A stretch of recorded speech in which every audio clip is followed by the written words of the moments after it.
How about good old billionaire Barry? It's been a while since we've talked about him. Could we have a banking crisis 2.0 on our hands? Shout out to the one and only Jeb Smith. And of course, it is Thursday, so we need to talk about the job market and some other additional layoffs. Folks, a lot of stuff going on in the financial news today. Let's first start with Fed Day. So again, the rate decision, as we discussed, no brainer. We've been on this one for quite a while. They were not going to raise interest rates. Frankly, they were not going to cut interest rates. So that was no brainer. Second, the press release was essentially what we expected. Inflation's not 2%. We're not thinking about it.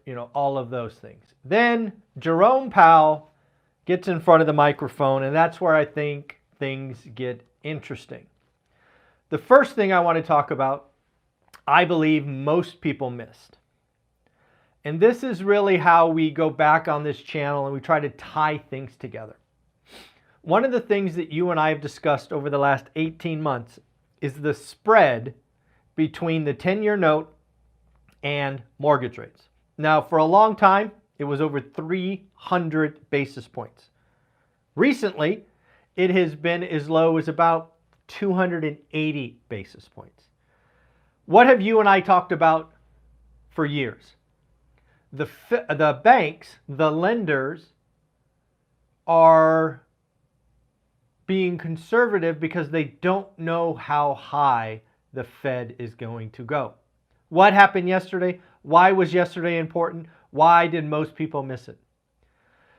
The Fed said, Jerome Powell said, basically, they're done tightening. They are at, let me see if I get the right quote, they are likely at their terminal rate. So they're done raising. I believe that signal over the next 30 days, we'll see that spread come in from 280 basis points to something, gosh, certainly sub 250 basis points. Remember, the long-term average is 180. Excuse me. So we still have 100 basis points of additional mortgage costs that aren't normal for the rate environment. So more on that to come. Next, Fed is getting closer to rate cuts, to which I say, no kidding.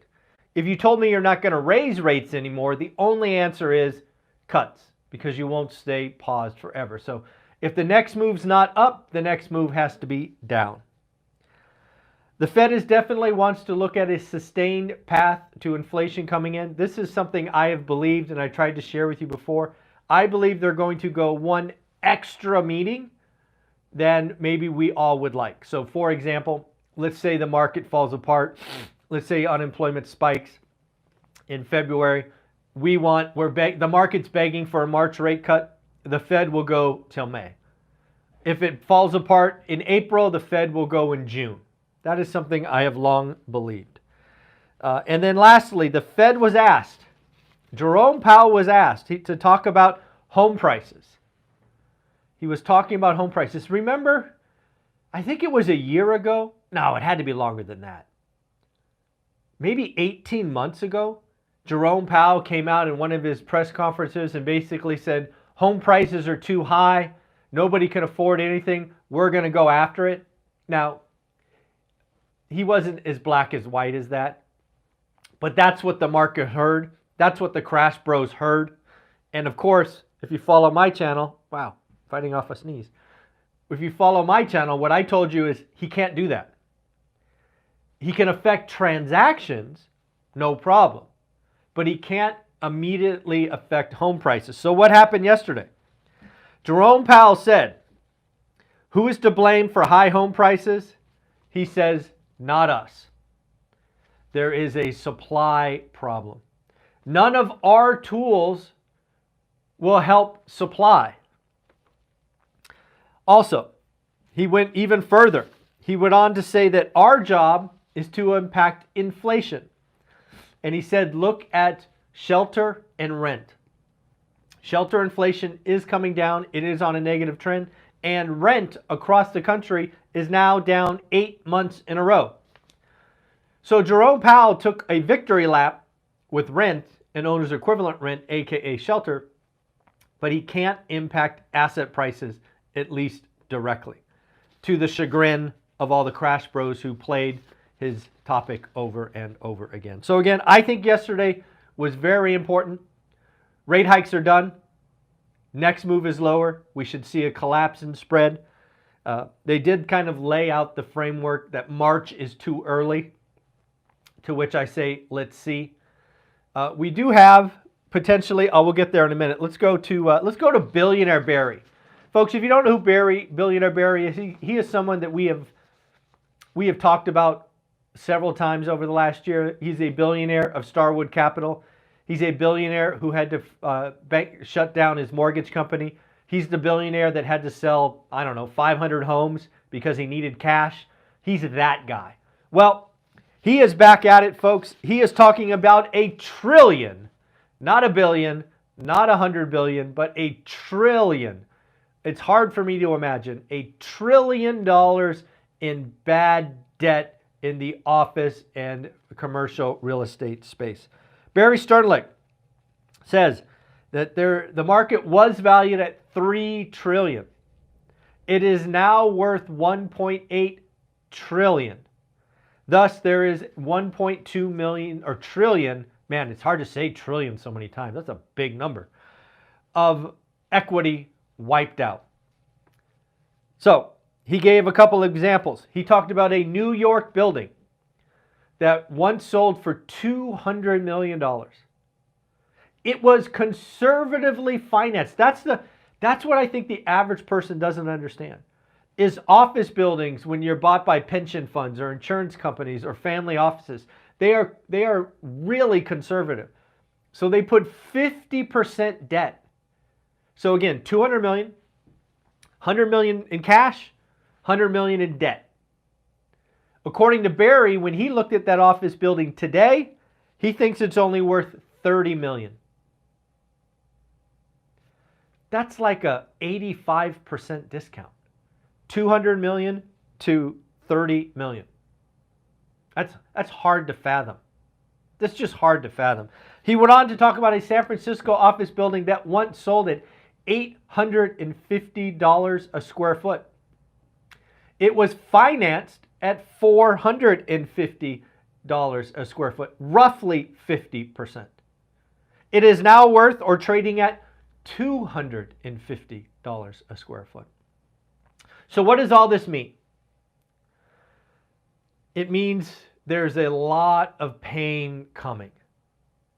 The question is, where is it?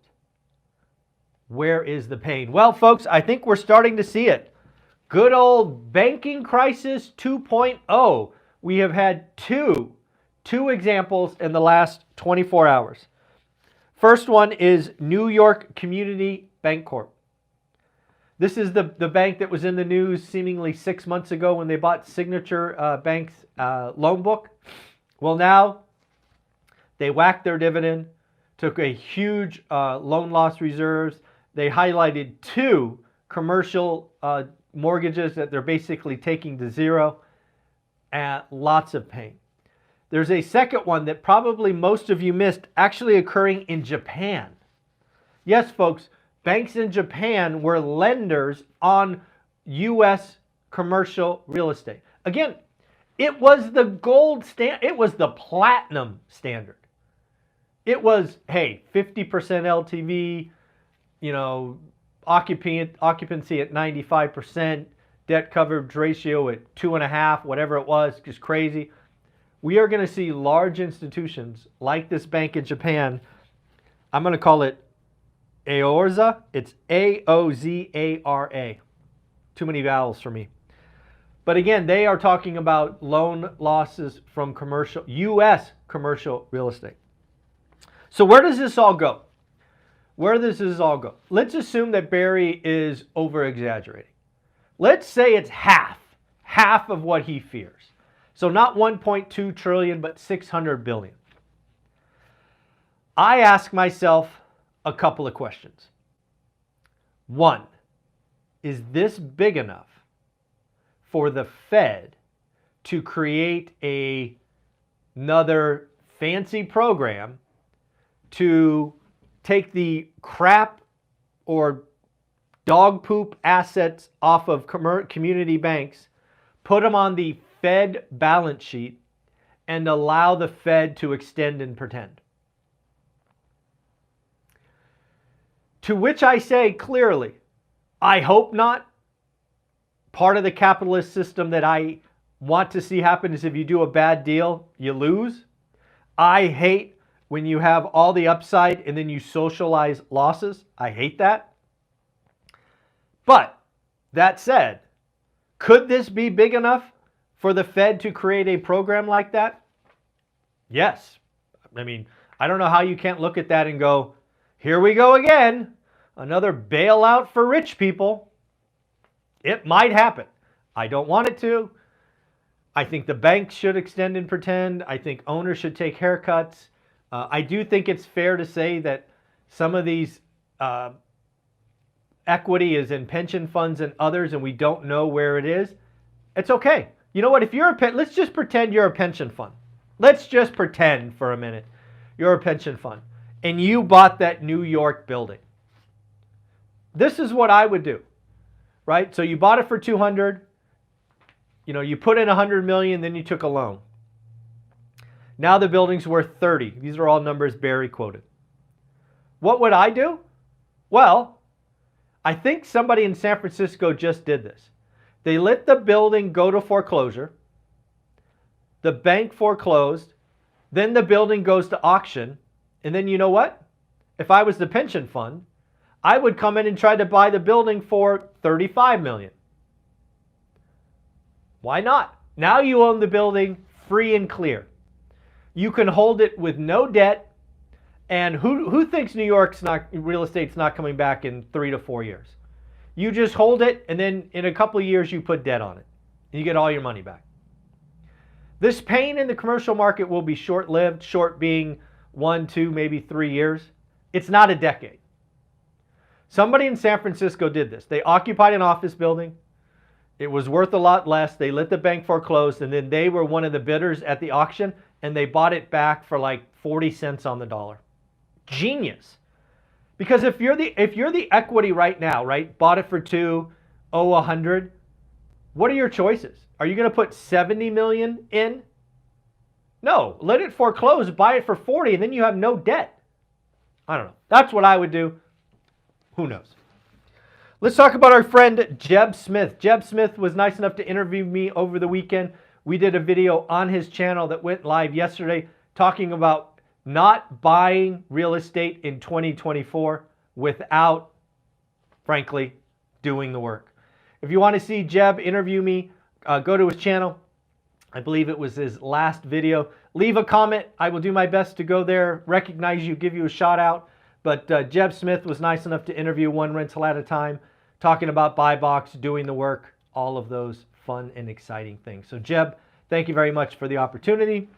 And then, of course, it is Thursday. We've got to talk about weekly claims. This is the one, folks. Every Thursday, we need to figure out what's going on. So this week, unemployment claims came in at 224. Expectations or estimates were 212. Last was 215. So if you want, you can actually start calling a trend now. We are two weeks in a row where we are trending up. We have been above estimates 2 weeks in a row. For 2 weeks in a row, we have been above the previous week. That is a trend. It's not a long trend, but it is certainly a trend. Now, I don't get concerned until we're at 325,000 weekly claims. I think the Feds may wake up a little bit at 300, but we have a ways to go. So we're still below 250. That said, Okta, another software company, just announced a layoff. They are going to lay off 7% of their staff, which equates to about 400 people. So folks, let's recognize a couple of people who got deals done. Abby, congratulations for your next deal. And folks, somebody that you have undoubtedly seen in the comment section dozens, if not hundreds of times. I want to give a special golden ticket to All-Nighter Hider. He is all over the comment sections, all over the live streams. He just closed his first deal.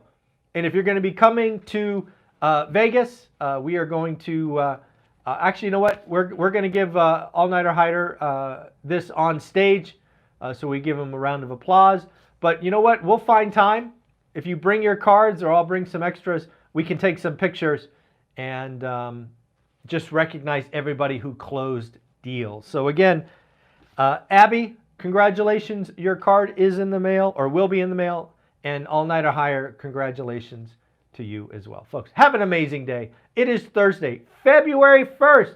January is over. Can you believe it? January is over. 1 month of 2024 is over. It is time to stop messing around. If you want to do real estate investing, how to get started one rental at a time is for you. It's $3.99. If you want to give it a taste for $47 or $50, you can buy the 2-hour deep dive buy box. And if you are really, really ready to do the work, for $100 you can get the replay of the 10-week boot camp. So I don't know, folks. It's already February. A lot of you have been talking about it. Time to sign up, join the Facebook group, do the work, do the work, do the work. Have an amazing day. Bye.